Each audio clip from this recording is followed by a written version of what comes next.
Na verdade, a preocupação é mais com relação ao tempo, mas também, obviamente, tenho vontade de colocar algumas colocações com relação ao que foi debatido. Assim, na verdade, antes de tudo,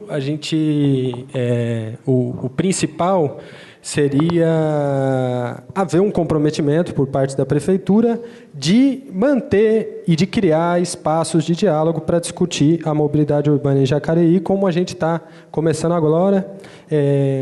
Mas, além disso, eu gostaria de pontuar algumas questões que apareceram no debate, que apareceram na fala dos colegas aqui. A primeira delas em nome do coletivo, e o nosso nome, Participação Popular, não é por acaso, para nós, o que é fundamental não é, ou melhor, para se mudar a vida na cidade, é sim necessário enfrentar os poderes econômicos. Não tem saída, não tem caminho, a não ser enfrentar o poder econômico. Não dá para a gente conseguir fazer uma calçada maior ao lado de um condomínio se você não enfrentar os interesses daquele que fizeram um condomínio. Não dá para a gente acabar em Jacareí, por vez, com a exploração de areia que destrói o solo da nossa cidade, se a gente não enfrentar os interesses dos poderes econômicos daqueles que são donos dos porto-areias. É impossível a gente garantir que os bairros tenham acesso ao transporte público de qualidade, esses bairros dessas linhas que não têm muitos usuários, como, por exemplo, o Rio Comprido, que o bairro tem o último horário que vai do centro para o bairro é 7h30 da noite, em dias de semana. Na prática, os moradores do Rio Comprido vivem um exílio na periferia, um exílio que eles não podem chegar no centro da cidade. 7h30 da noite, eles não têm acesso, a não ser de automóvel, para o seu bairro. Então, é impossível fazer essas mudanças se a gente não enfrentar o poder econômico. Essa é a postura do nosso coletivo. Essa é a postura que vai no sentido das manifestações que tomaram o mundo, e não só o Brasil no ano passado, elas tomaram o mundo. Em Portugal, diante da crise financeira, o lema da população era: o povo é quem ordena, o povo é quem manda. Essa deve ser nossa diretriz. Nós não podemos colocar os poderes econômicos acima daqueles que querem seguramente andar de bicicleta, daqueles que querem ter acesso aos direitos básicos da cidade. Então, é necessário sim enfrentar o poder econômico, mas além de necessário, é possível enfrentar o poder econômico com medidas concretas, inclusive com medidas no terreno municipal. Óbvio que a gente não vai vencer tudo, é necessário mudanças nacionais, é necessário uma série de mudanças, mas no terreno municipal é possível a gente começar, na discussão da mobilidade, a fazer essas mudanças e enfrentar. É possível sim, não sei se para agora, a gente sabe que a longo prazo tarifa zero, não queremos como medida para amanhã, mas é possível sim garantir tarifas justas. De que forma? Nós precisamos criar formas de retirar imposto daqueles que têm melhores condições, como eu disse, empresas, mansões, terrenos abandonados e etc. Isso, na verdade, de uma certa forma, já é permitido na nossa Constituição, mas, além disso, é a única forma possível de conseguir igualdade social. Não existe nenhum exemplo de país onde há acesso aos serviços públicos básicos e igualdade social, se não seja uma forma de tributar aqueles que têm mais para pagar e aqueles que têm menos têm que pagar menos. É como se fosse uma festa. Todos vão a uma festa, mas aqueles que podem pagar mais para aquela festa devem pagar mais, devem levar mais carne, devem levar mais cerveja, porque é a única forma de garantir que todos possam participar da festa. Na verdade, para nós não é só uma festa, é a única forma de que todos tenham direito à vida, direito à saúde, direito à educação e direito à cidade, que é o direito principal. Então, eu termino um pouco com essa colocação geral, porque o nosso norte, na verdade, é sim buscar meios de tomar medidas concretas, e essas medidas concretas podem ser feitas em Jacareí, mas de uma certa forma é necessário tocar em alguns interesses. É isso. Obrigado.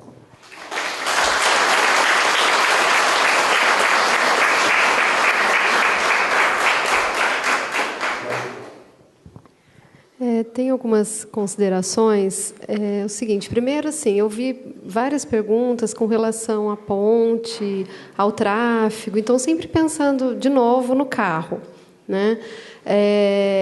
Eu gostaria de colocar que, se a gente fizer um estudo e entender um pouco mais, né, do que, um pouco mais a fundo, do que esse conceito de mobilidade urbana sustentável quer dizer é que precisa haver um sistema integrado de transporte, em que não só o carro tenha prioridade no espaço urbano, né? Então, as ciclofaixas são exemplo, a gente tem exemplo em vários lugares aí no mundo, mas acho que antes disso a gente precisa entender que a Jacareí, assim como a maioria das cidades aqui do Vale do Paraíba, tem um desenho colonial.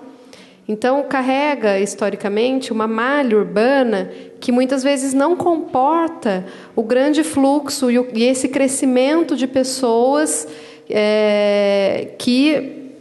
quer dizer, o crescimento das cidades, a urbanização. Hoje a gente tem mais de 80% da população brasileira vivendo nas cidades. Não é um problema de Jacareí, é um problema inerente à maioria das cidades brasileiras. Esse crescimento, né, esse crescimento tão acelerado num tempo curto, isso traz consequências ao espaço urbano. Mas muitas vezes a gente tem que tomar cuidado porque a gente tem um desenho urbano, né, uma malha colonial, que não comporta pequenas alterações ou alterações muito pontuais, né? Você precisa pensar o planejamento da cidade como um todo. Então, por isso que eu torno a dizer que não adianta a gente pensar na política de mobilidade de forma fragmentada. Isso tem que ser pensado de forma integrada com as demais políticas do município. Então, a gente tem os elementos estruturadores que são fortes, né? O que são os elementos estruturadores? O nome diz, são aqueles elementos que estruturam o espaço urbano. Então, a gente tem a Dutra, a gente tem o rio, que é um elemento muito forte na paisagem urbana, né? A gente tem algumas avenidas, a gente tem algumas instituições que são pontos estruturadores do espaço urbano. Então, mas quais são as referências? Quais são? Como é que se dá o cotidiano das pessoas? Como é que se dá? Então, foi muito interessante a colocação da senhora que falou dos carrinhos de bebê. Então, é uma necessidade específica aqui do município de Jacareí, né? Então, como dar conta dessas questões? A gente não pode pensar que a gente tem um modelo pronto, a gente não pode pensar que temos uma resposta já de imediato. Inclusive, acho que já poderia comentar, né, da nossa... A nossa proposta é formar grupos de trabalho, né, porque eu não tenho a resposta, o João não tem a resposta, acho que o prefeito também não, o Edinho não tem a resposta. Então, a gente quer construir junto, né? Então, por isso a gente está plantando essa semente. A ideia é construir junto com todos e tentar buscar o melhor caminho, né?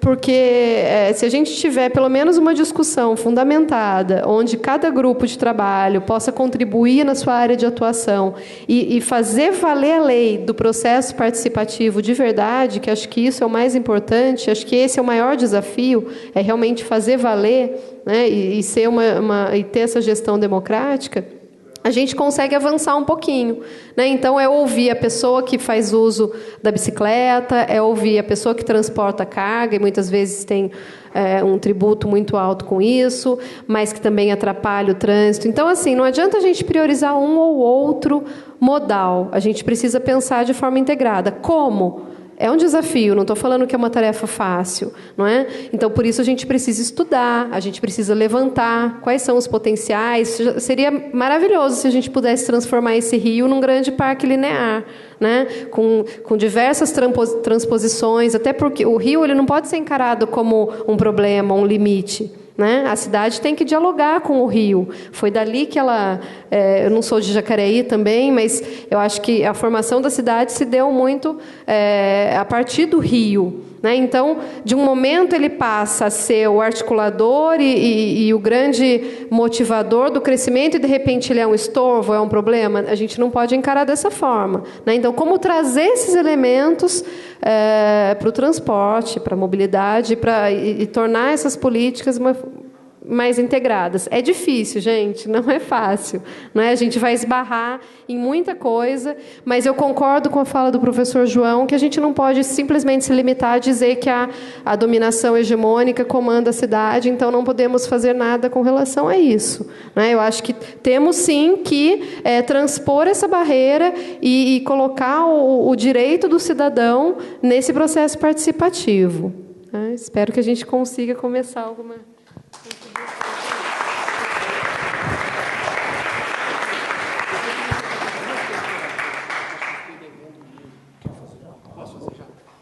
o Edinho aqui.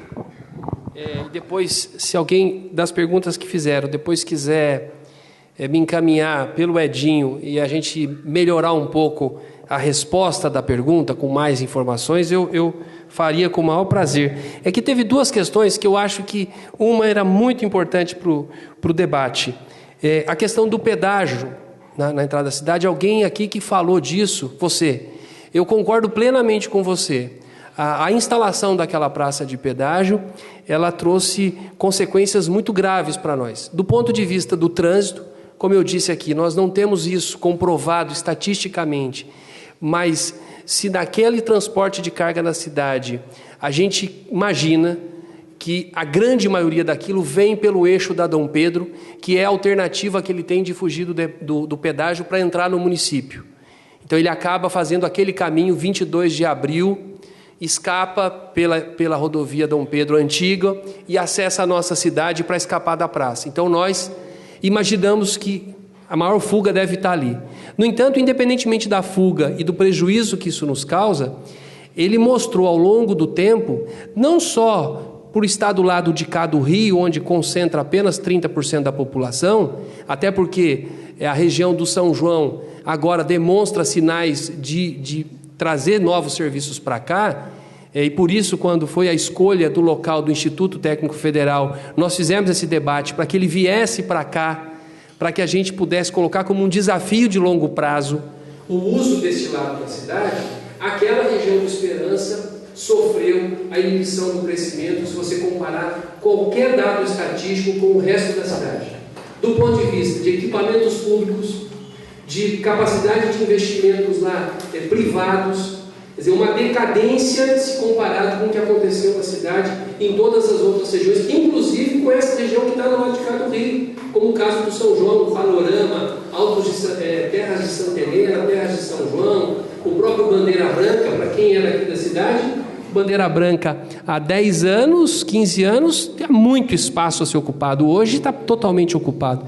Então, acho que esse debate ele é importante porque ele discute, inclusive, o desenvolvimento também econômico e da qualidade de vida de uma população que, para você ter uma ideia, essa região do Esperança, o eixo Esperança, do Jardim São Luís para frente, não considerando o Além Dutra, concentra 16% da população. É um contingente considerável. E, por fim, que eu não quero atrapalhar mais do que já atrapalhei, a questão do trânsito na área do shopping, a questão da mobilidade ali, de piorar a situação do trânsito, a nossa equipe está fazendo um estudo profundo, nós ainda não demos as diretrizes finais, mas todo o investimento viário que deverá ser feito por em torno do empreendimento do shopping, como diretriz, eles terão que fazer. Nós não vamos gastar um centavo, porque eles trazem um impacto, ele traz economia para a cidade, traz emprego, traz oportunidades, é verdade. Mas ele gera um impacto muito forte, então isso está sendo cobrado um estudo de impacto de vizinhança e um estudo viário muito sério. Até porque, na nossa avaliação hoje, nós já temos um problema lá localizado, que independentemente da chegada ou não do shopping, é a saída do município. Nós temos uma saída em mão única e em morro, em subida.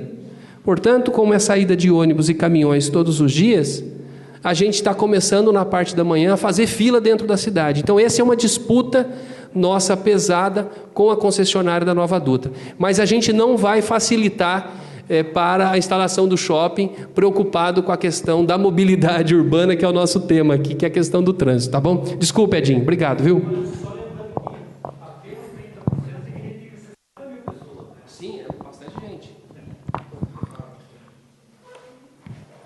Bom, você quer responder as perguntas que eu respondi? não. Bom, eu gostaria de primeiro parabenizar, acho que a todos os envolvidos, o Instituto. A ideia da realização desse evento nasceu exatamente para criar uma cultura que talvez aqui na nossa cidade não tem, mas que outras cidades que têm a maior tradição de ter centros de formação, em especial faculdades públicas, é muito comum isso, onde o que a gente chama de academia, que é o ambiente de desenvolvimento acadêmico, discute o desenvolvimento da onde ela está, da região e tal. Então isso é muito comum em cidades de campus da USP, enfim. O Instituto Federal Campus de Jacareí, eu acho que ele tem esse papel protagonista. A ideia nossa de iniciar esse debate, em momento algum a gente achava que hoje ia acabar, todo mundo saiu, então a terceira ponte sai amanhã, o problema disso aqui era isso aqui e tal, porque vocês viram que ninguém vai inventar a roda. Ninguém aqui vai sair com a roda inventada, então tá, beleza, vamos embora, tá? Que o problema é realmente desafiador, só que exatamente por ser desafiador é que a gente tem que ter a humildade de reconhecer que não dá para resolver sozinho e partilhar, se abrir, né, para discutir o problema. Eu acho que a ideia hoje é fazer isso, e o próprio Política Nacional de Mobilidade Urbana determina que seja feito assim, e o próprio Estatuto da Cidade já também colocou que seja feito assim. Então não há outra forma, agora falando como advogado, é uma obrigação legal. O Plano Municipal de Mobilidade Urbana, que será uma lei, possivelmente, vai ter que ser votado. E para ser votado, no próprio projeto, ele tem que ir lá com a comprovação da ocorrência das audiências públicas. Então, não é opcional. Então, só que assim, a ideia da gente criar esse ambiente é que a gente possa se acostumar, principalmente, aqui eu peço licença para me direcionar para os nossos alunos, que estão aí iniciando a vida acadêmica, tenho certeza que vão aí estudar. A gente já tem um grupo de pesquisa aqui discutindo a questão da acessibilidade da ciclovia na ZEC, na região central.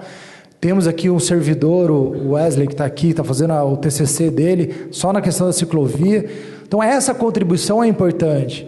Mais do que a gente trazer, e é também importante trazer as coisas que a gente ouviu na rua, pelo que eu acho que foi, ouvi dizer e tal, ou que veio de uma fonte tendenciosa, é importante a gente trazer isso também, mas é também importante a gente amassar o barro aqui e procurar pegar das nossas alternativas, que a internet traz várias, isso é muito importante. Eu achei fantástica a ideia nunca tinha pensado de usar uma calçada e uma ciclovia, já tinha pensado em ponte por baixo e tal.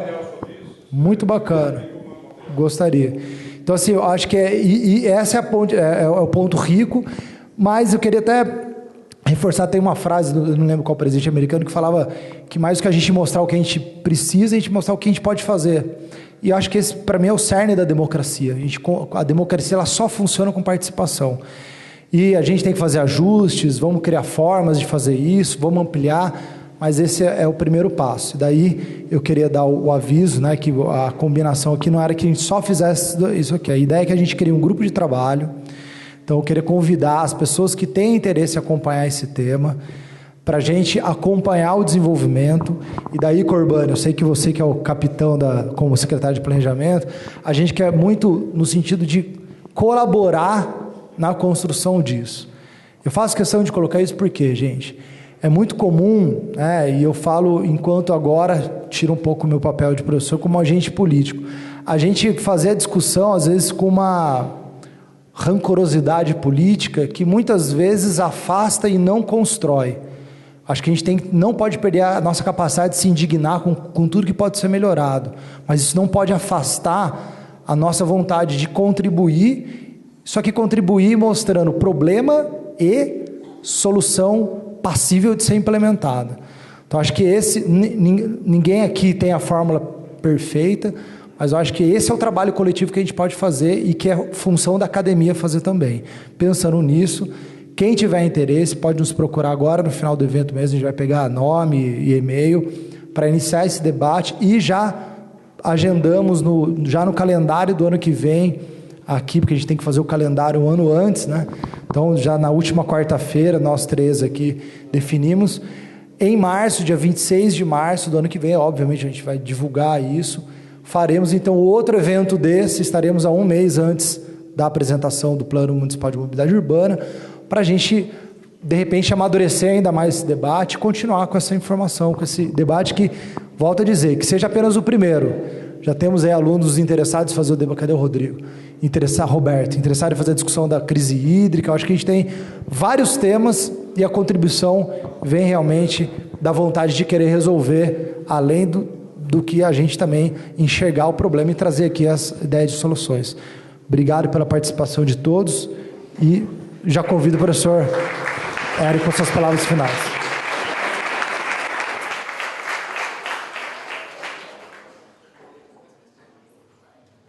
Bom, eu vou quebrar um pouco o protocolo porque eu preciso fazer algumas considerações. Professor Edson, foi maravilhoso na sua colocação em relação ao histórico de como essas discussões iniciaram dentro da academia, mas eu, inicialmente, preciso também fazer algumas observações. Que vocês não saiam desse espaço aqui confusos, porque no nosso ambiente da academia, muitas vezes as discussões podem ter alguns vieses, e essas discussões elas ocorrem realmente na academia, e esse é o espaço para isso ocorrer. Me sinto feliz por estar aqui hoje, numa mesa onde nós temos a autoridade máxima da cidade, né, disposta a dialogar com a comunidade. Temos o presidente da Câmara, que, por coincidência, é o nosso professor, né, e professores também da casa, que são especialistas nos assuntos que acometem e nos incomodam tanto. Mas, antes de mais nada, a participação dos cidadãos que aqui compõem o município, ela, nesse espaço, quando ocorre, é um espaço extremamente rico, né? Que nós precisamos estar dispostos a dialogar, a fazer essas aproximações, sem aí fazer essas aproximações sem restrições e abertos ao diálogo, né? Então, eu agradeço a presença de todos, especialmente dos nossos alunos que puderam aqui ter a oportunidade de ter contato com as autoridades do município, né, poderem ter informações privilegiadas, eu acredito, e convidá-los a participar de outros eventos que nós realizaremos nesse espaço. Tá? Muito obrigado, parabéns a todos.